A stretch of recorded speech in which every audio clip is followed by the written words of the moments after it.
So welcome everyone to this panel. Today we're going to be talking about trustless messaging for Web3. So trustless messaging is becoming an increasingly important issue in the Web3 space, as you know. And I have some very good panelists here to discuss this with me. So first we have Henry, who's the co-founder of Streamr. Welcome. Thank you. We have Dmitriy, who's worked on several P2P things, including IPFS and libp2p, and now works at Status. Welcome.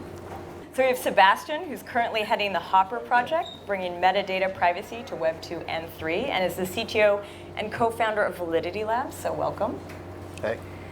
And we also have Lucas, who's a new addition to the panel. So I don't have a huge bio on you, but he is the co-founder of Wireline. And actually, Lucas, do you want to start off and share a little bit more about what you're working on?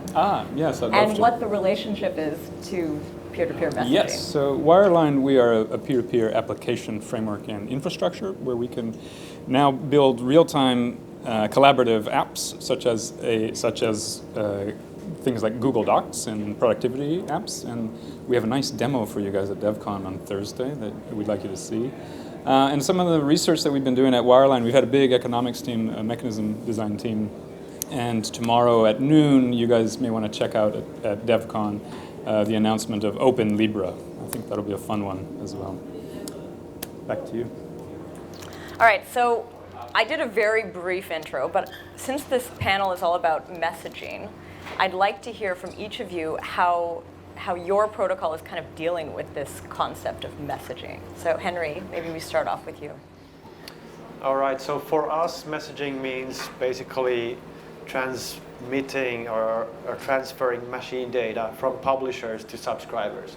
So we employ a pattern called publish subscribe, which means that data producers can produce messages to topics, which we call streams, and those messages get delivered to subscribers. So the point of this pattern is to basically decouple the data producers and the data subscribers so that they don't need to really know about each other or connect to one another or anything like that. So from the producer's point of view, it's basically like a fire and forget pattern, which is a great service to have, but it's relatively tricky to do in a way that doesn't either include a central party, like a message broker or a cloud service, or otherwise they will need to connect directly to each other, which in the case of IoT devices, battery-powered stuff that's behind a firewall or NAT or something is not typically possible.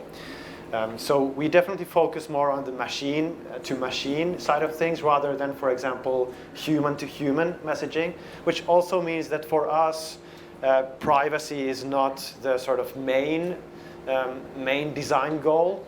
Rather, we're more focusing on low latency, high throughput, predictability and real-world performance in a sense, but we can talk more about that. Cool. What about yourself, Sebastian? Yeah, so I'm leading a project called HOPR, and we're aiming at being kind of a metadata private data exchange layer for the Web 2 and Web 3. So if you build a project like Streamr and say you would want to put privacy at the core, that doesn't just protect the message, but also who is talking to whom, when, how big data packets are, and so on, you should be able to use HOPR. And I have to add to that, you can't do that just yet. We're pretty early on here. So HOPR is very much in the making. And who wants to see more can hear much more tech details tomorrow at 2:25 at DevCon. Cool. And Dmitriy, you're working at Status and worked on IPFS and libp2p. This is a little bit different in the way it thinks about messaging, correctly? Yeah, so to me, a message is any data that gets transmitted between two peers. So I look at it from a lower level, kind of. I've implemented something called FloodSub, and in the process of implementing GossipSub, which is going to be used in Ethereum 2.0. Yeah, so publish subscribe just as. Go closer to the mic. Sure. Publish subscribe model as well, just as Henry described it. So. Yeah, that's. But in that, I mean, in the case of Status, it's more about like message. It's also about like actual text messages going back and forth. Right. And I think this is something where, and we can actually all talk about this, it's like, what are the different kinds of messaging that we often think about when we talk about messaging in the blockchain context? Right. So from the perspective of the status app, yes, there's messages are text. It could be an image or a reference to an image or some media.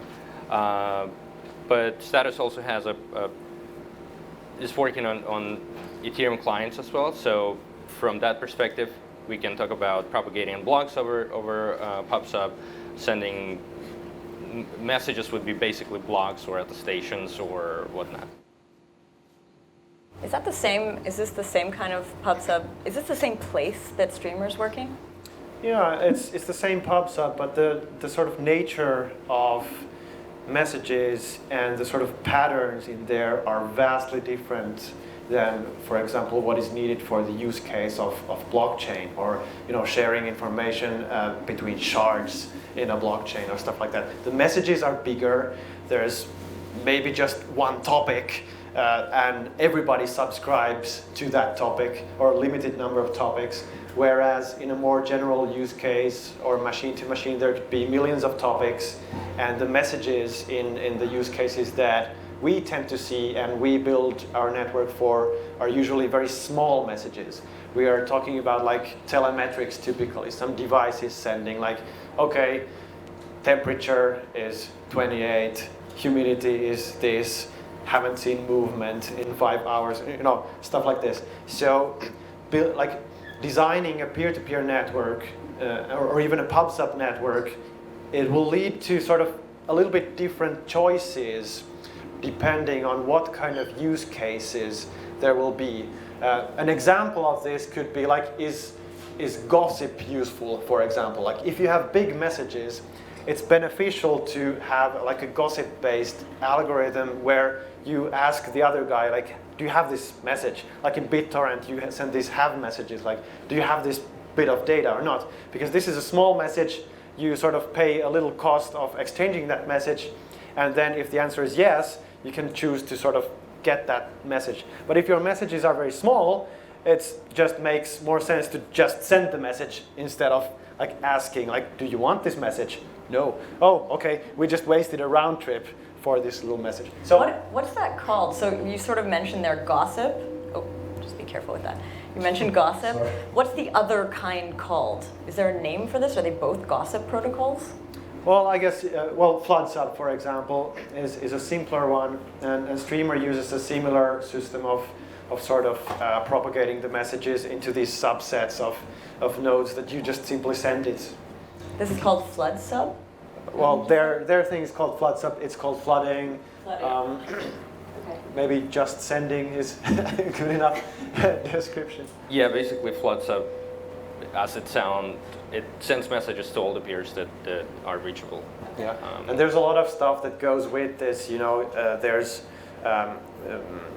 we talk about noise. Noise means that nodes receive messages that they're not interested in. Basically, so you can build different kind of networks. Sometimes low noise or zero noise is a beneficial property that you're going for, because you don't necessarily want to do the work of relaying messages that are not important to you. Rather, you can split the sort of space of nodes into subsets that have like a shared interest, and then they disseminate messages within that group and not elsewhere. So there's various approaches for different use cases. Cool. So I kind of want to take a step back from this and look at like general, what is the messaging systems we have today? What already exists and kind of what's wrong with them? Good question. So let me pick this up here. So one thing that in my mind is wrong and we're addressing is this whole notion that you interface some service on the Web 2, on the Web 3, whatever, right? You're sending something turn out. the other ones off while these talk. So, That's a good idea. and what this means is that all sorts of third parties know what you're interested in. They know that you're communicating with somebody else, right? And this is something, this privacy aspect is something that we need to get right. And that is a problem. We see kind of growing interest in this space in decentralization and privacy, and I think we need to address both. Because, I mean, having privacy with just one counterparty is just not privacy, you know? I mean, if everybody goes through AT&T as a provider, to pick that as one example, well, surprise, you're not going to get great privacy with just that today. So decentralization and privacy is one aspect that's important to me. Depends on how you look at messaging. If you're looking at it from a centralized perspective, then the problem is centralization. Sure. The problem is centralization. You want to remove that. In a peer-to-peer network, what you're going to run into is performance. And you have to sort of, and this is a problem, and it's an unsolved problem, and the best you can do is to sort of work around it in a purely distributed network. So, like, for example, flooding will send messages to every single node in a network, and you want to go away from that. You want to send it only to a subset of the peers, but you want to do it so that the message propagates to everybody. So, again, in a centralized environment, you want to remove centralization. It might be performant, etc. But in a distributed network, what you want to get to is to make it performant, basically. So these are the trade-offs right now, and this is what's wrong from both perspectives, in my opinion. Yeah, and speaking of performance, that sort of comes in many shapes. There's, for example, latency, there's the scalability, there's throughput. In centralized systems, the typical pattern that we're seeing, just like this is a very easy to understand example. Like let's say Osaka is a smart city or whatever, and we have some machines here that want to share data with each other, and then there's a centralized cloud service brokering these messages, and maybe that's running in some AWS data center on the west coast of the United States or something. So if that machine over there wants to send a message to that machine over there, it will go via the United States, which might not be what you want, right? So if we have a peer-to-peer network, there's an opportunity to build things like location awareness and stuff like that, so that the message will actually take a better route compared to a centralized service. Like a centralized service is only optimal if you're very close by to that central place, whereas a peer-to-peer network can actually offer much lower latencies. Even though, like, doing a peer-to-peer network is usually, it adds latency, right, for various reasons. One is privacy, but one is also that it takes multiple hops. Like, the shortest path between that machine and that machine is the direct path. So from that point of view, peer-to-peer networks sort of add latency, but compared to centralized message brokering, it can actually reduce latency, right? I kind of want to ask a little bit more about that flooding idea. Like, if you were flooding the network, what else does that do? Does that create latency as well? Does it clog the network? Does it, like, what happens? Why is that bad? Yeah, it's the simplest publish-subscribe algorithm out there. It's very simple to implement, but yes, it clogs the system. So every single messages can bounce around for a very long time, and there are optimizations. Right. I mean, it's very inefficient, but it's very easy relatively easy to implement. So yeah. And actually, maybe afterwards we can get a little bit into those optimizations, because that would be interesting to hear. But okay, so let's go back to this idea. That we've kind of explained some of the problems with the centralized messaging setups.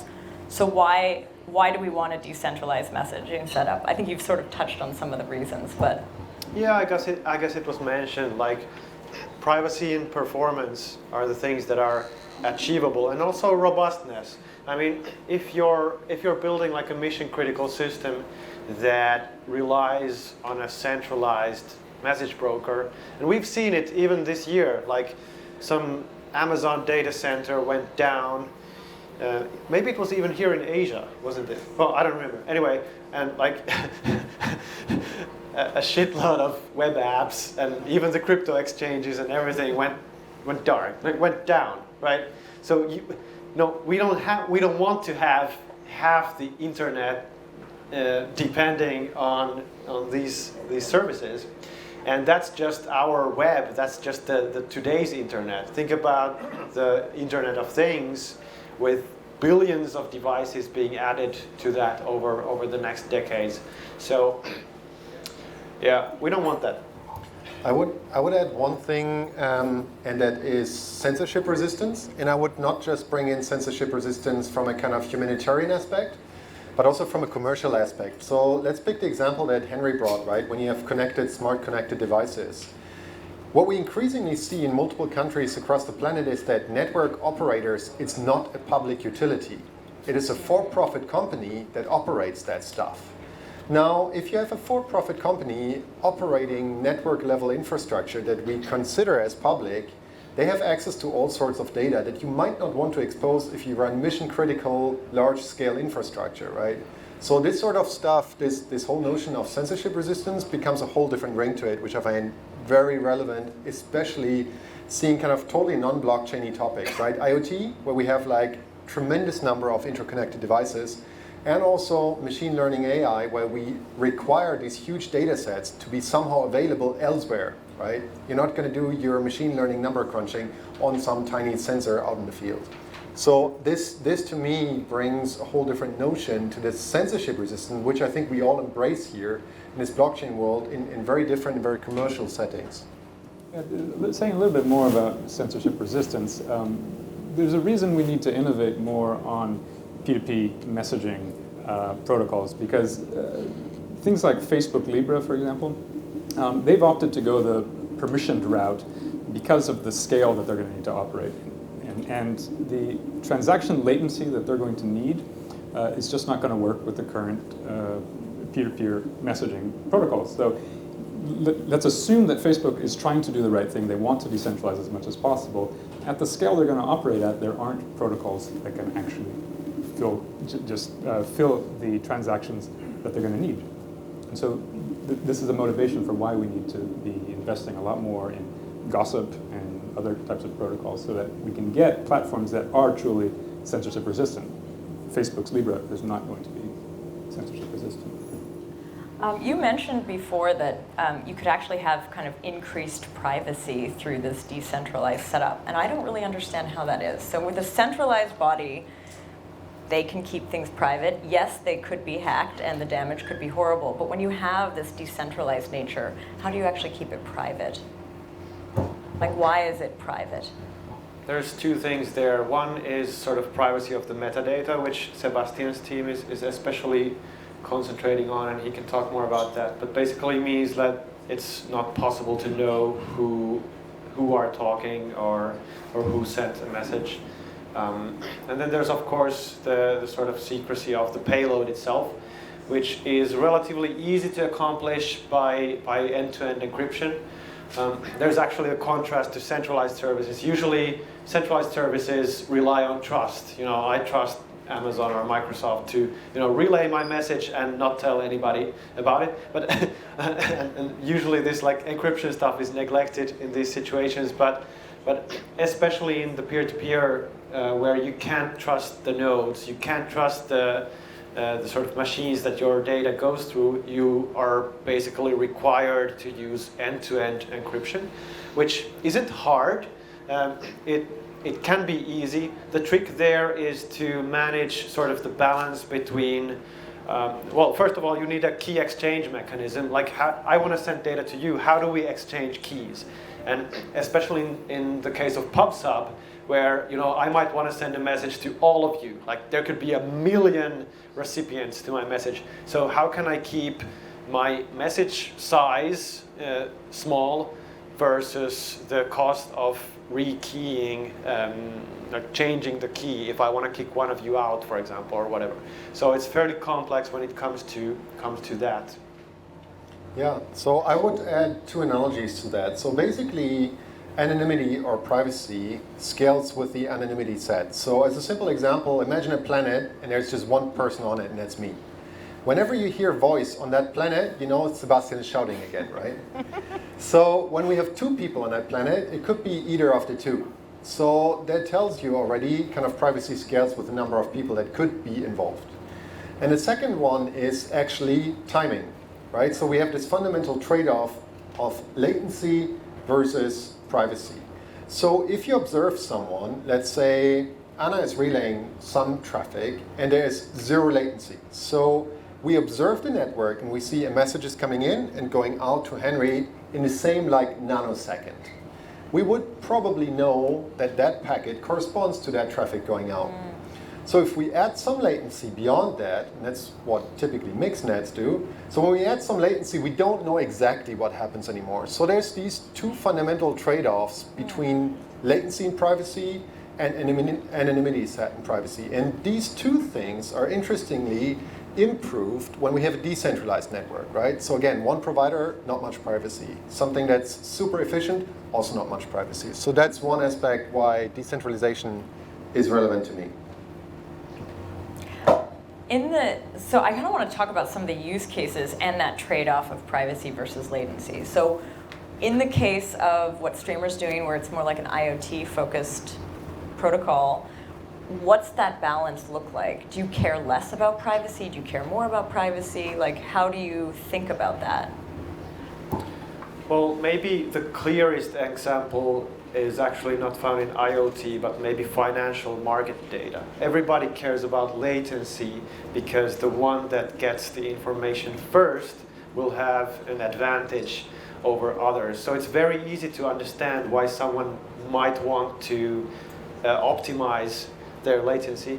And that actually sort of is a little bit tricky sometimes in peer-to-peer networks, because usually in peer-to-peer networks, when you're forming the topology, the nodes might be able to choose which peers they connect to. And if you're latency sensitive and a rational node, you'll always try to connect closer and closer and closer to the source to minimize your latency, which will actually collapse to a scenario where everybody connects directly to the source, which makes it non-scalable again. So there needs to be some mechanisms in place to sort of prevent this scenario from happening. Otherwise, your nice peer-to-peer network topology and message dissemination will just be reduced to this centralized message source. Well, anyway. No. What about, Dmitry, in your setup? Do you also have to think about that trade-off between privacy and latency? And is it a little different? Yes, of course. Usually, privacy leads to some degraded performance, and usually, from my perspective, performance at this point is probably more important than privacy. That might be a bit controversial to say, but. Is that because of the use case that you're talking about? Yes. Okay. Why would privacy be less important there?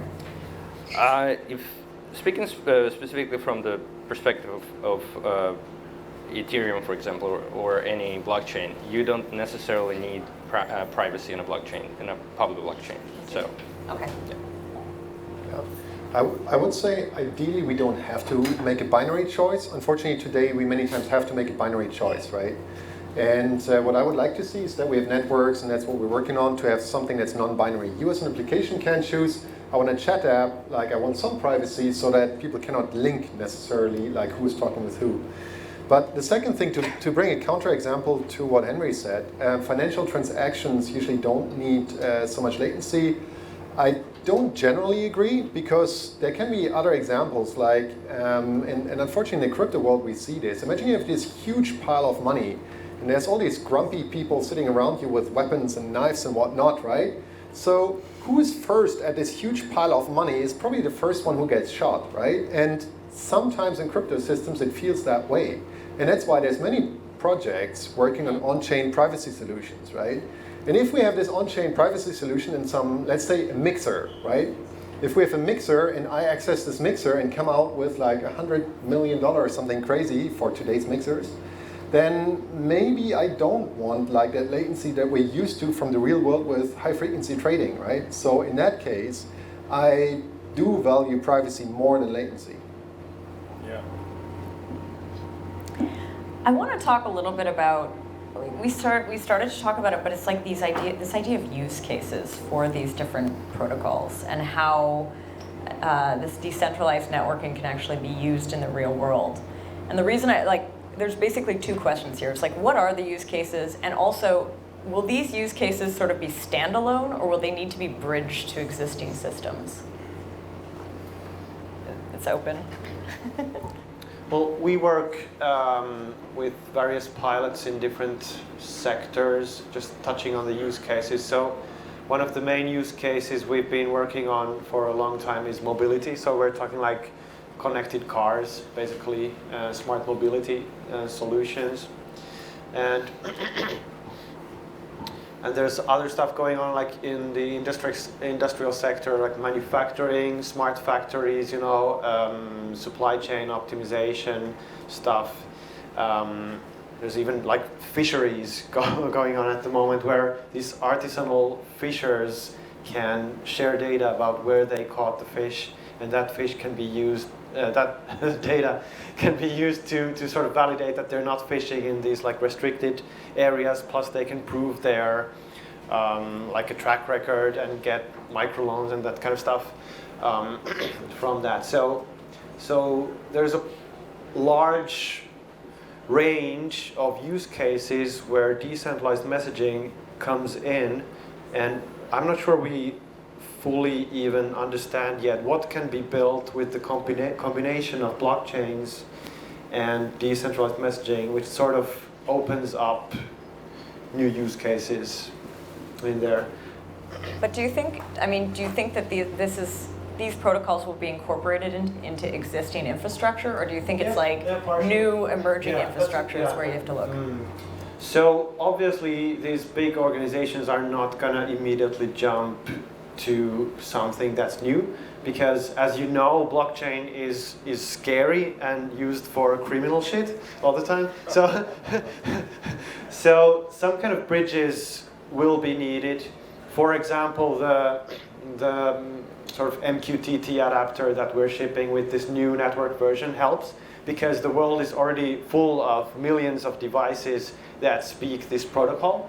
So instead of expecting them to implement an integration to the Streamr protocol, we can just sort of support this standard. Well, it's not a standard, but it's more like a de facto thing or popular protocol. So I think these kind of things that sort of bridge the legacy world and legacy protocols and decentralized systems that sort of look like they are the old centralized systems, but then they're not. Then those things can be used to sort of accelerate the adoption process. Yeah, I think I don't agree. So I don't see that these large players that we see there are really going to take up that stuff. And by analogy, I would say in the blockchain world, like I personally lost any and all trust in the financial ecosystem of today. So, and I do see the exact analogy happening here with the decentralized data world. I do not see that any player that benefits from the status quo today will adopt any such systems. I would say maybe there is something with kind of like these infrastructure that we call the internet backbone, because simply that's needed. I would love to see kind of like some new physical layers, but I think we have to live with that just because the infrastructure level investments are just not surmountable for us today. But I don't think that any of these big ones are really going to integrate, even if we make it as easy as we possibly could, like Henry just described, right? But I mean, let's face it, how hard is it to integrate Web3.js into anything, right? Or how hard is it to really like write a token in Solidity? I mean, I guess most people here can do that by now. How many banks have done it? Like close to zero, right?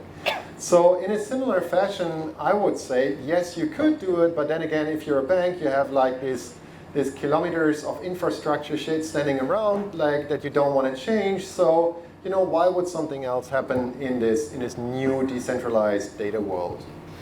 Everyone's looking for an edge, right? So that's why all the big enterprises are looking into blockchain, looking into decentralization. There's this big new thing, in the room, and everyone's sort of trying to feel it a little bit, like how can they get advantage from that, and trying to find those ways. So I think this technology will be adopted by the enterprises, and our job is to sort of make that easier, and so that it sort of benefits everyone and not just them. Well, so I'm going to say what I consider to be the elephant in the room is that blockchain generally really struggles with use cases. And privacy, use cases around privacy are very few and far in between in the blockchain space. And I think we need to really put our thinking caps on and start really thinking about different scenarios that might emerge where we have privacy. And we should also separate the ideas of privacy, confidentiality, and security. Those are different things. I think people, the general public, does value security, at least when they run into trouble with it, with the Equifax hack and different hacks that we see. But that's a security problem and not a privacy problem, generally speaking. It means that the privacy was breached. So for privacy, I think we need to really start thinking about use cases that get enabled when we have privacy. And I think in finance, actually, we begin to see some of those. For example, there's a scenario that you could syndicate more loans for a type of loan if you didn't know everybody in the pool, but you knew that the money was in the pool. So that's the kind of case that privacy can emerge and create a new source of funding and some kind of economic growth. But you can't have that unless you have secure messaging. So we can go back, Dmitry, you were talking about something earlier, which is a lot of these systems you can actually discover things about people in decentralized messaging networks that give up the privacy. So if we one day discover applications for privacy, we still have a problem with some of the messaging giving away some of that privacy. Yeah, leaking metadata, it's an important problem. I want to go back to the point of bridging or integrating with existing systems and sort of connecting the current internet with the decentralized networks. And I think technically it's actually not hard to do. The problem is, I agree that the big players are not gonna give up their current place. But eventually, as the technology gets better, I think they're gonna become obsolete by default. So, well, I think. Thank you. So I think that's how I see this thing unraveling, basically. And I actually have a question. We were discussing security before, and people are building more and more complex systems, sort of layering stuff on top, like Ethereum 2.0.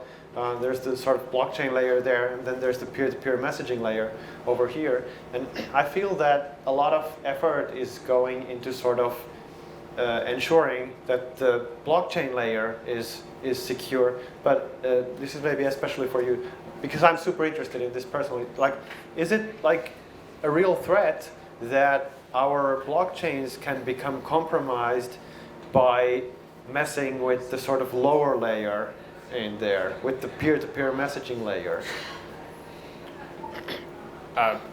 Sure. Yeah, everything can be compromised, I guess. You can have all sorts of attacks, DDoS, Eclipse. You can compromise it. Yeah, I mean, you can't steal. Can you explain what that attack is? Yeah. I mean, for example, if you use a technique called peer sampling, basically to find the peers in a network, like nodes that are interested in a certain topic or whatever. Now, these nodes can lie. So there's one research that was showing this attack called the Eclipse attack or Hub attack, where malicious nodes can basically lie about their peers. So basically, they'll exchange information where the malicious nodes only direct the other peers to their malicious buddies, and that basically separates the network so that everyone's depending on these malicious guys, and then they go down at the same time or whatever, and the network is like completely incapable of operating. And someone could use this for their advantage, like if you can short sell some Bitcoin or Ethereum or whatever, and then the network goes down, everyone panics, price goes down, attacker makes money. Yes, that's actually probably one of the biggest problems in peer-to-peer networks. It's relatively easy to perform an eclipse attack, especially if you're using something like Kademlia DHT or there are ways of mitigating it, but it's not perfect. So yes, a peer-to-peer network is still vulnerable to that sort of attacks. And if you have enough resources, then you can definitely subvert it. So. This actually leads to another point that I think is really good to talk about here, and that's the idea of like, should this layer actually be incentivized? And if it's incentivized, could that actually protect it? Does that make it more secure? Does it protect against these kind of attacks? In some way it does, because it allows you to grow the network, and the more nodes you have, the harder it is to attack it. The more resources the attacker has to spend, to invest in order to subvert it. But it's still possible, obviously. But yeah, it definitely helps. It helps. What do you guys think about incentivizing this layer, though?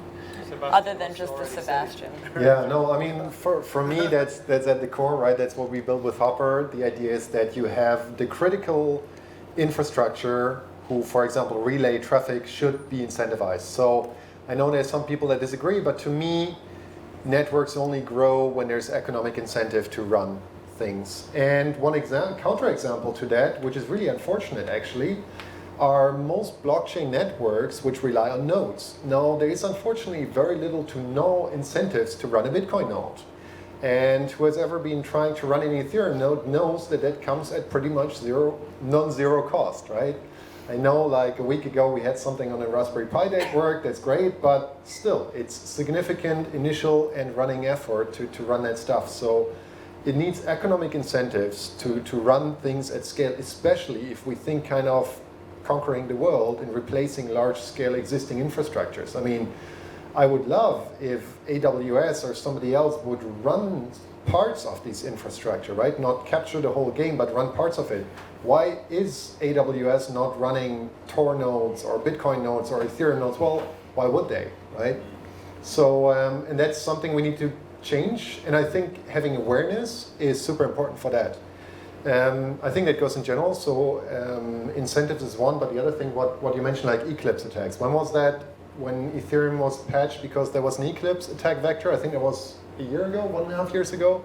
Anyway, it was not super long, right? So it's super important when we build decentralized networks to be aware of these attack vectors if you want it to be resilient. Because both on the network layer as well as on the incentive layer, like things can be really badly attacked. Well, so I'd be really interested to hear some of the designs that you guys have been working on the incentive layer, because I just come from a place of a lot of skepticism of designing economic incentives in pseudonymous systems. Sybil attacks just basically invalidate almost all economic designs short of proof of work and proof of stake.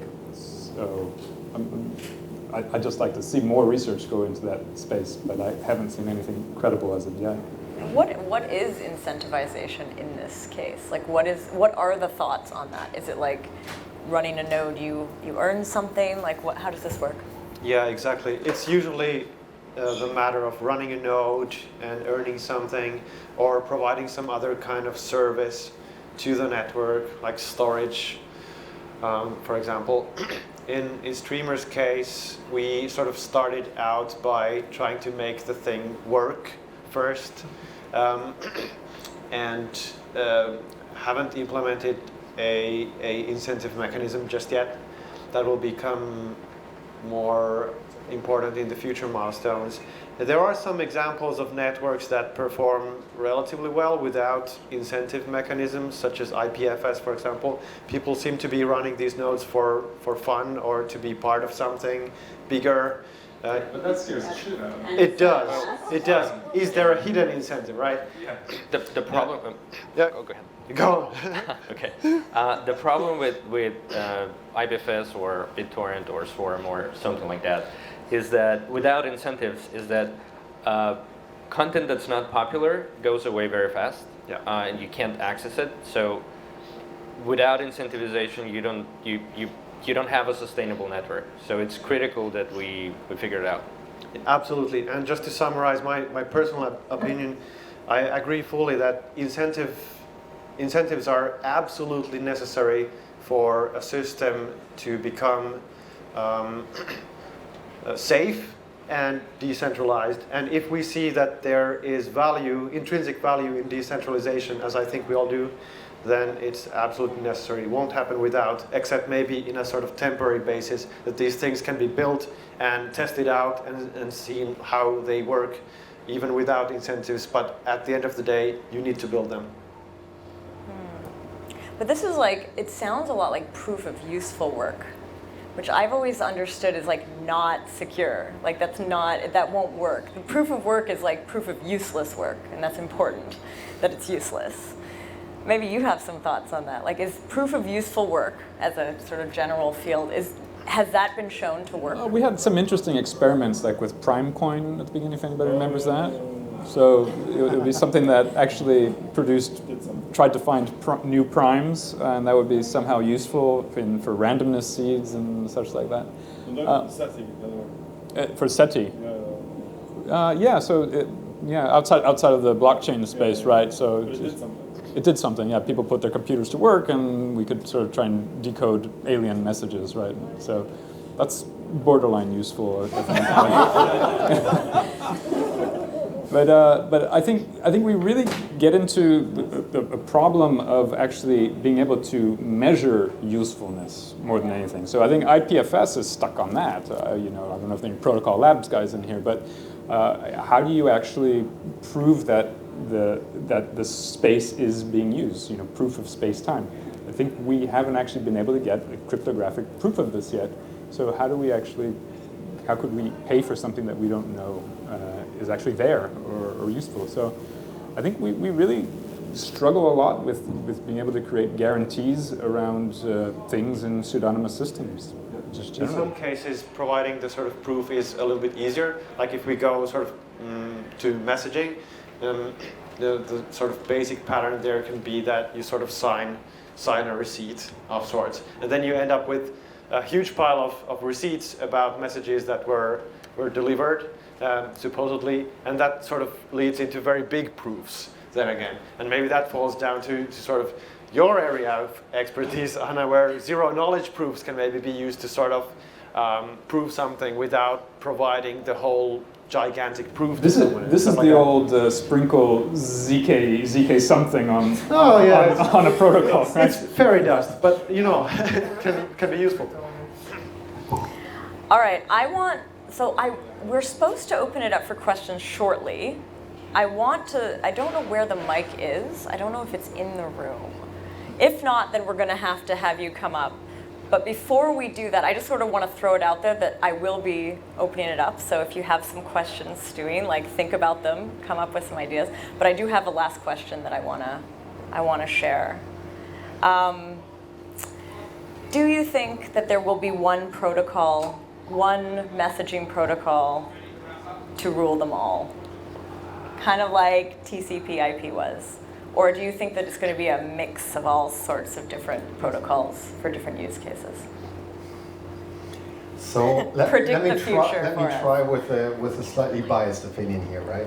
So I generally don't believe in the one to rule them all mantra, but maybe that is because we've been forced into protocols that forced us to make binary decisions so far. If we manage to build a protocol that does not force us into binary decisions, then I think that protocol might rule them all. But we have to see on top of what does it live. I don't think there is a protocol that spans from the physical layer, like the copper and the ground, to the blockchain, right? So therefore, I think we're going to see an increasingly sophisticated set of layers that will interoperate with one another. So in that sense, I think we will see multiple, but there could be clear winners within each layer of the protocol. I'll have to agree with that. I mean, I was chatting with Dmitriy a year ago, and you were saying that everybody should use libp2p, and that's a fair statement. But as we sort of saw, there's a very broad range of use cases, and we know that there are trade-offs like latency and privacy that simply cannot be overcome, at least with current technology. So unless we have a system where, as Sebastian said, everyone can sort of choose their preference where they want to be in this universe of multiple dimensions of sort of beneficial properties, we're going to have a mix of different protocols and different traits. And that's good. That's already better than only having the choice of the centralized services to use. I agree. I don't think we're going to be locked into any particular protocol. In fact, the reason I was advocating libp2p is because it's modular and it allows you to switch things off and on. I know, I'm simplifying a bit. So, but that anything that's modular, so I would advocate for modularity in general. But from the protocol itself doesn't have to necessarily be the same across the board. The API might be similar, but the way it works underneath might be completely different, depending on your needs, depending on what you want to do. So yeah. So no, there won't be one to rule them all. I don't think so. Okay. Do you have an idea on that? No, I don't think there'll be one to rule them all. I mean, if we think back to the internet protocols, it's this deep stack of a bunch of shit that's in there. So I mean. And there was some competition for a while, but in this, like, there are some cases where like everyone settled on.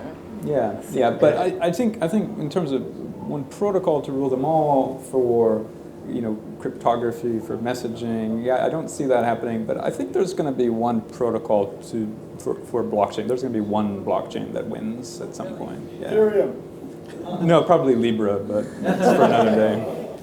And I think the reason why something like TCP has been around for so long is because it's deeply embedded into a lot of layers. And it's a lot harder to swap it out of the kernel or something like that. If it would be in user space, it would be a lot easier to change it, to swap it out. So, like, again, modularity. Yeah, I mean, on the other hand, just to sort of give a counter opinion, we can clearly see that if you look at the internet and the history of the internet, it really only took off when there was a one protocol to rule them all. That protocol just needed to be a sort of neutral one and couldn't come with some commercial strings attached. But clearly standards are very useful in sort of uniting people, and we can see that the network effects are very strong already in the blockchain space. So if we can sort of build one protocol that becomes a standard and everybody uses that, there is a benefit to that, but then it doesn't cater to all use cases like we saw. So which one is more important? I don't know, you decide. Yeah, I think there's going to be some sort of a spec level similarities and interoperability at that level, but the implementations are going to be very different and catering to different use Maybe cases. that's like a best of both worlds sort of thing.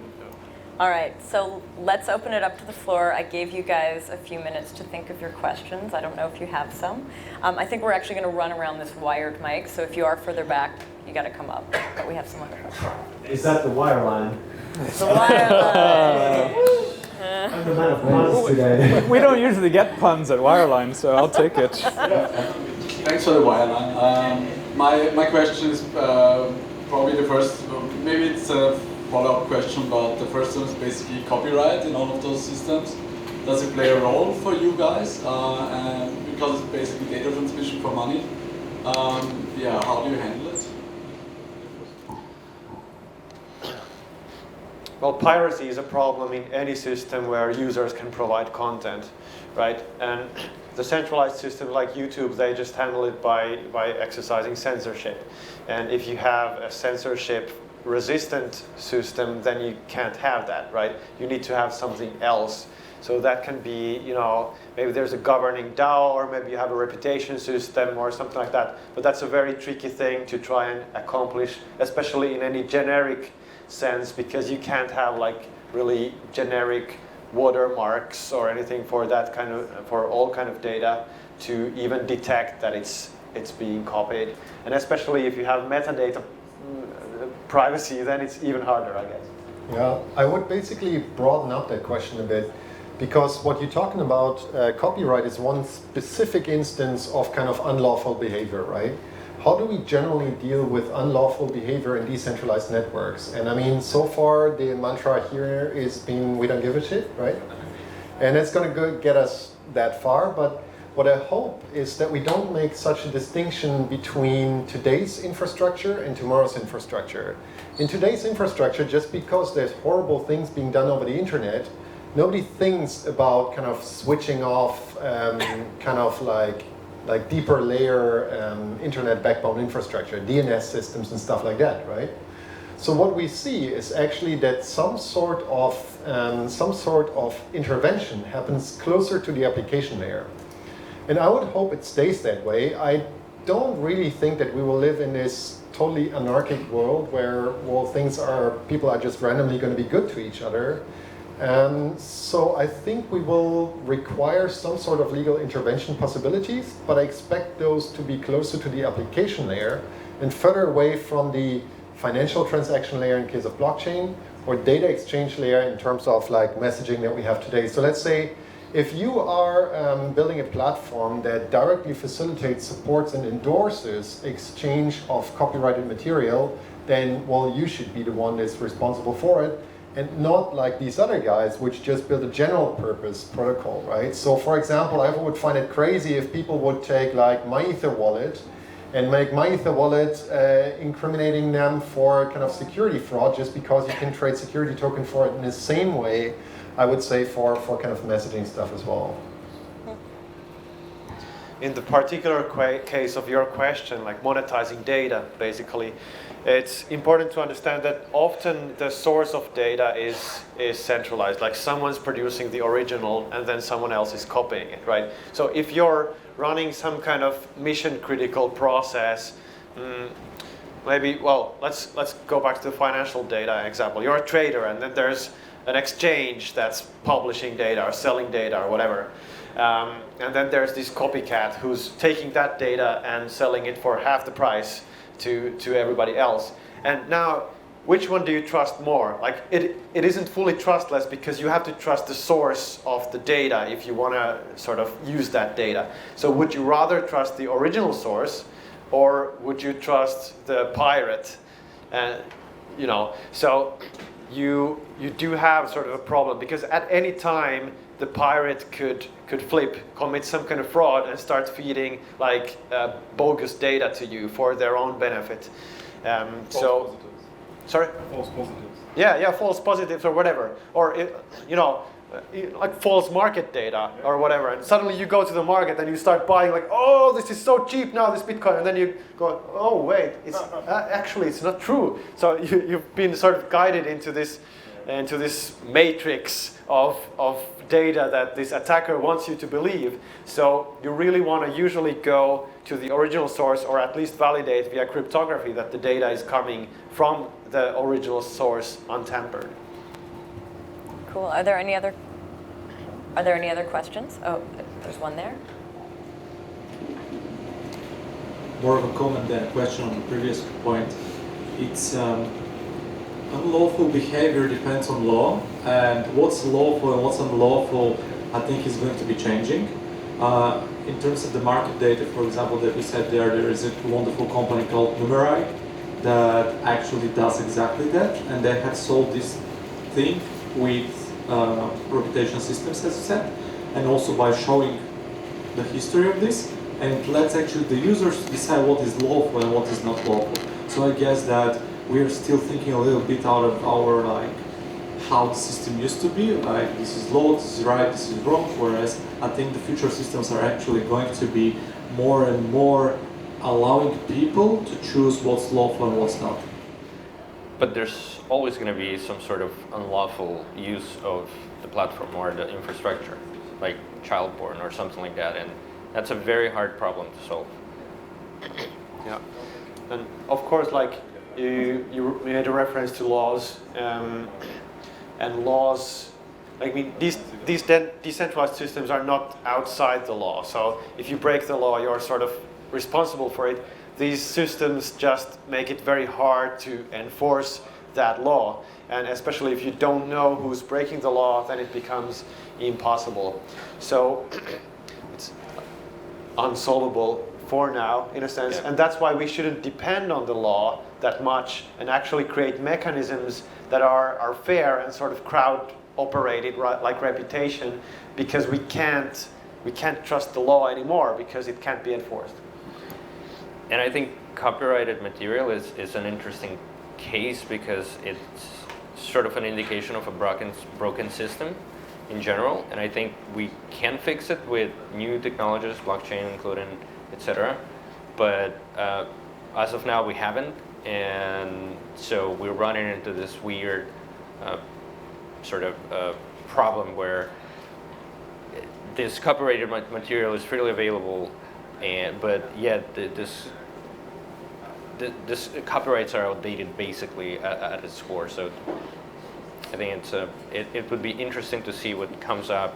For example, I think there was Media Chain that tried to solve that in some way where you would be directly paying the content provider instead of paying some record company or something like that holds the copyright. I think we actually have to move on. I think this is our last question. I just got the 2-minute sign. So. Could you guys speak about how you monetize your work on these infrastructural and protocol layer pieces? Like I understand how status. I mean, like you're doing social good from ICO money, but for the other projects, how are you monetizing? Is this what is the infrastructure and So this question is different from the incentivization. It's about the company or project itself, how they fund themselves. How are you funding this work? How are you sustaining this work? We are funded by an ICO, and everything we do is open source and available for everybody to use. That's true. We are not funded. We're funded through our service work and generous donations like from Web3 foundations and so on, figuring that stuff out right now. Venture funded. Yeah, venture funded. We didn't do an ICO. What does your VC expect? Full expectation of releasing tokens. I see. All right. So I think that wraps up our panel. P.S. I realized I forgot to introduce myself. I realized that like 10 minutes in. So I'm Anna Rose. I have a podcast called Zero Knowledge. We interview people about blockchain and about zero knowledge topics. So if you like this kind of stuff, we've had you on. We might have you guys on at some point. Yeah, so I'll just plug that. Highly recommended. It's the best show on the internet. Yeah. Also, I'm doing something called the Zero Knowledge Summit in San Francisco at the end of the month. So if you are there around October 26th, do apply. Yeah. Okay, so thank you all for joining us for this panel and for exploring this topic. I hope you liked it, and I think we're going to be hanging out for the next half hour on this boat. Yeah. All right. After that, upstairs. off this boat. And then off this boat. So come talk to us. All right. Thanks. Thanks, everyone.